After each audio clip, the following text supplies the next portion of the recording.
never asked me about this, but my wife just called. My ex-wife. Nobody likes to talk about the toll that long months apart can have on military relationships. She wasn't military. She couldn't handle it. But it's not even about military and non-military, damn it. It's spaceflight. Spaceflight. Finding the mass relays, miracles of engineering. Human imagination rising to meet our desires. We pay a price for that curiosity, that drive. Our relationships suffer. People we love suffer. But that's reality. And it's worth the cost. I must have thought it was. I guess I still do. In the end, you just have to hope you made the right choices. The Normandy? A brand new ship. My ship. You don't forget that moment. The first time you're standing there. The whole crew looking to you for direction. Unforgettable. I'd led men before that. Seen a lot of combat already. Always managed to find my way home in one piece. Do that a few times, you begin to think you know better than the next guy. Maybe you do, I don't know.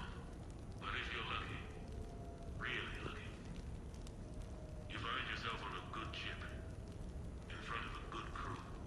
A crew you can trust with your life. Gifted. Disciplined. Brave. All of them. Eager to set sail into the endless black ocean. I still remember my XO asking what my orders were. Shepard, I said, let's see what we can find.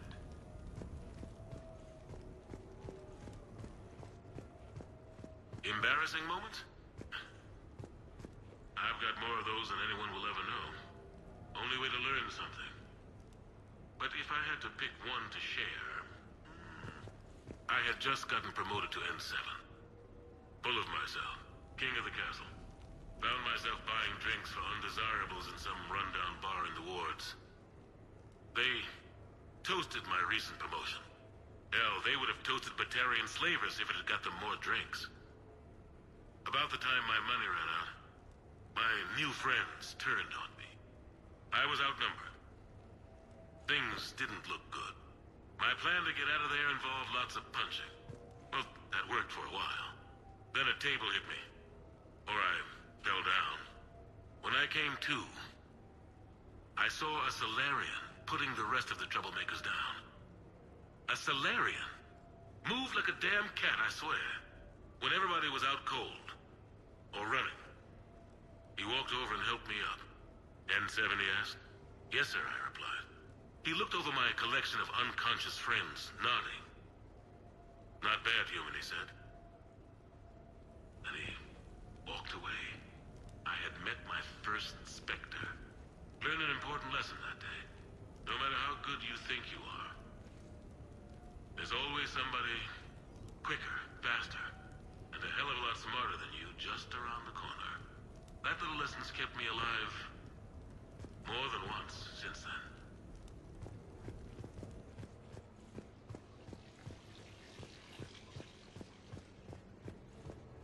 No, it's fine. I got a few minutes. First contact war? Yeah. I was there. My first real combat. First for a lot of us. I remember one night early in the war. Strapped to my seat as our transport approached the LZ. Everyone was dead silent. Just the sound of breathing. Good men. I trained with all of them. We were always joking and horsing around, but not this time.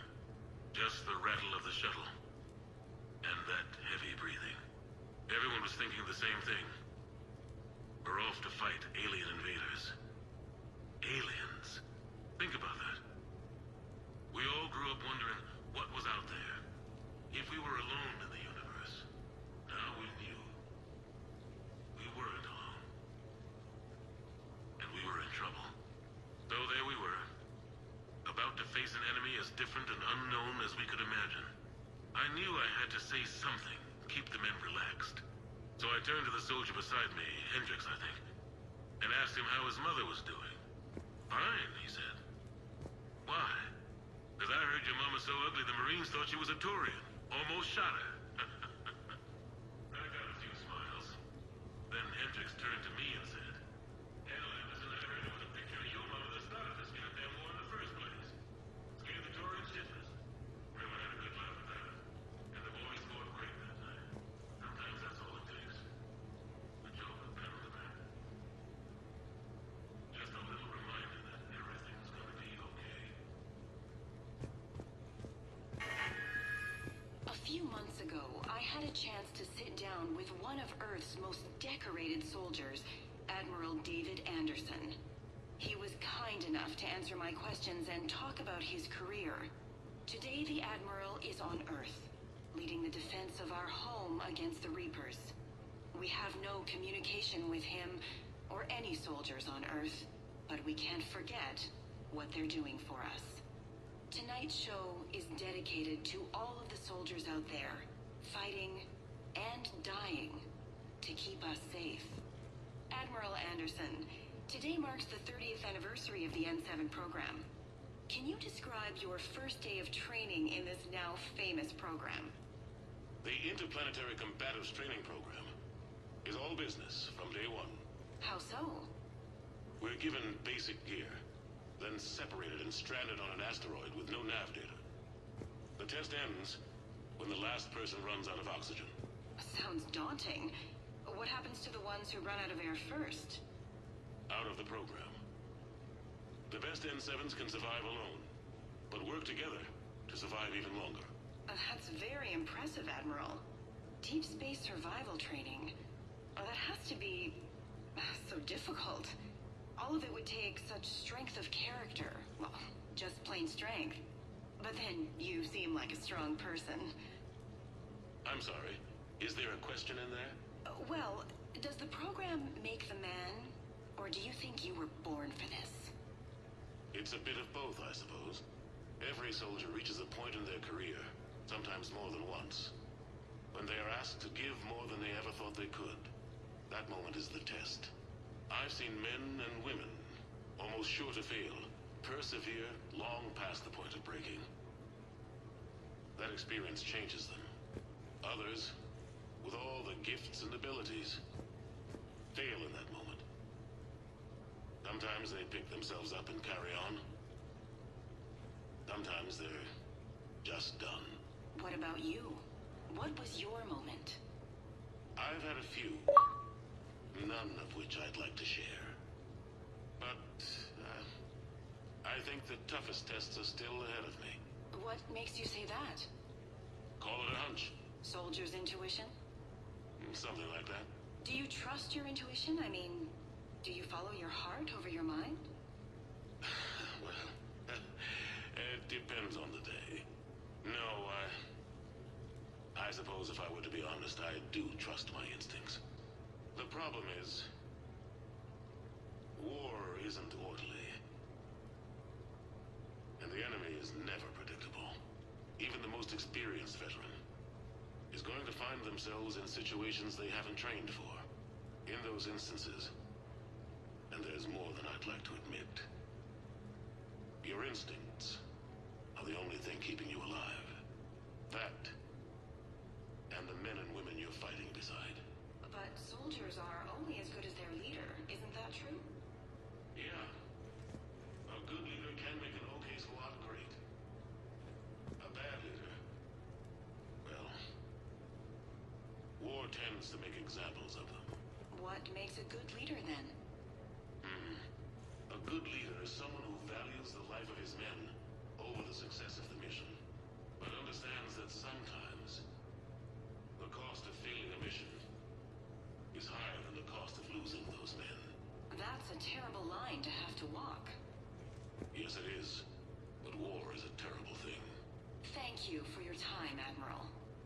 Thank you. The remainder of this interview was to take a more personal look at Admiral Anderson's life. It wasn't finished when the Reapers invaded.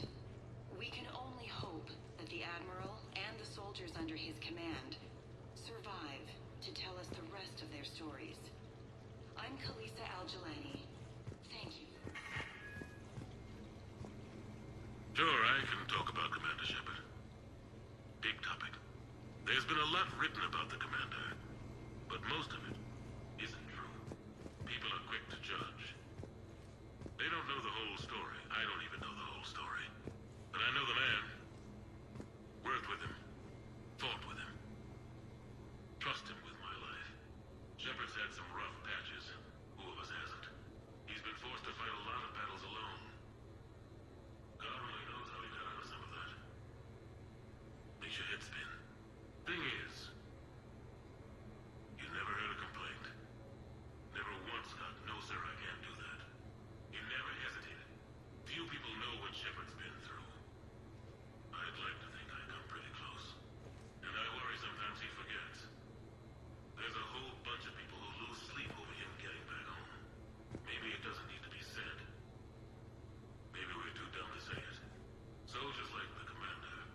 Shepard? Even more rare.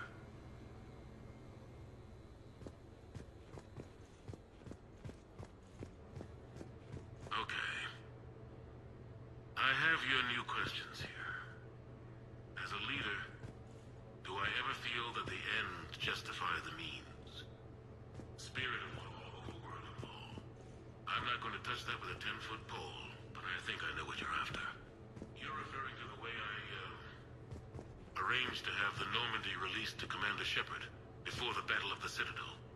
I'm not sure how valuable hindsight is to the military. Obviously, it worked out for the best. Without the Normandy and Commander Shepard free to do what they needed to do, what we needed them to do, Saren might have taken the Citadel. I think it's clear what a different galaxy this would be if that had happened. I did what I had to. If I had been wrong, I would have gladly accepted the repercussions. The real trick is never being wrong. If you're looking for more action and less philosophy in these notes, let me know.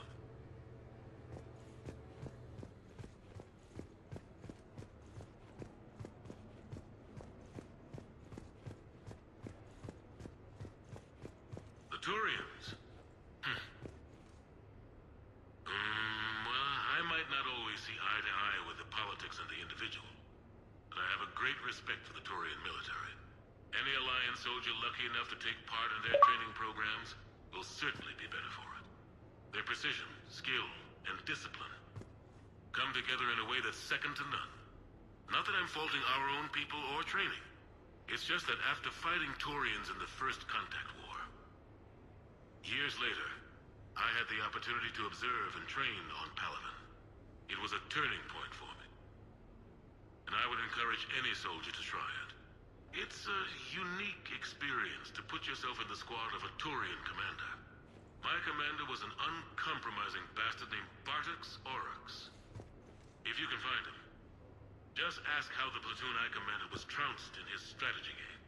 Humbling. But I've used what I learned that day many times. The xenophobes will have their say.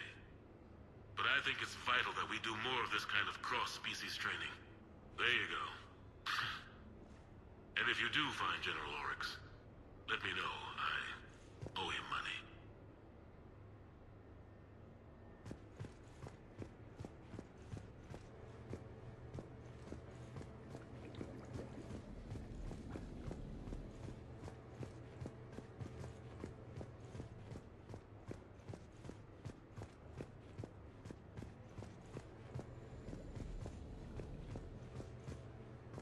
You asked me to talk about the SSV Normandy. The Normandy SR-1. As commander of the Tokyo, I was consulted on the Normandy's design and on board for her initial training exercises. The average person probably doesn't know that the Normandy was a joint project with the Turians. Acting CO, Eli Xander, was no diplomat. She ran out of patience with Turian posturing and politicking during construction. The chief architect of the Drive Corps, Octavio Tatum, and his team of Turian engineers were in the CIC for final training exercises. Tempers flared when Xander pushed the limits of the stealth system, waiting to vent the IES well past what Tatum was comfortable with. I tried to calm the situation, but it still ended with the Turian scientist in shackles and a human-Turian fistfight at Korra's den later. Funny now, when I first laid eyes on the Normandy, she was the most beautiful thing I'd ever seen. Day after that training run, Admiral Wright found me on the bridge. She's yours, he said. Can't trust her to Xander. Send me a list of crew from the Tokyo you'd like, and prep for your first mission. Short command thanks to Saren. Still, one of the highlights of a long career.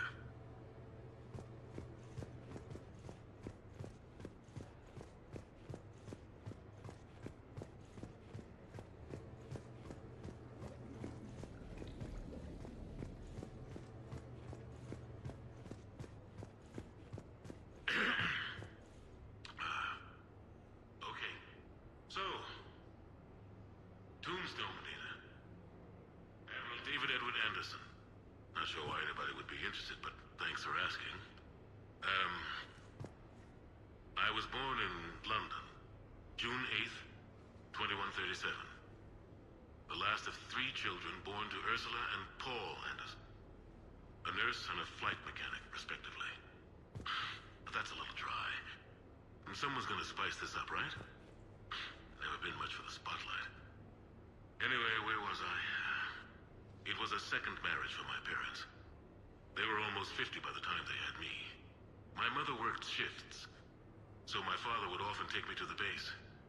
While he worked, I watched transport ships and fighters take off. Worked his whole life around space travel, my father. But he never left Earth. Not for a day. He was a good man. But that's just a side note. Don't put that in. Who is it, Kaylee? Yes, I need to take that. I hope this is what you're after. I'll get to the more interesting N7 stuff next time.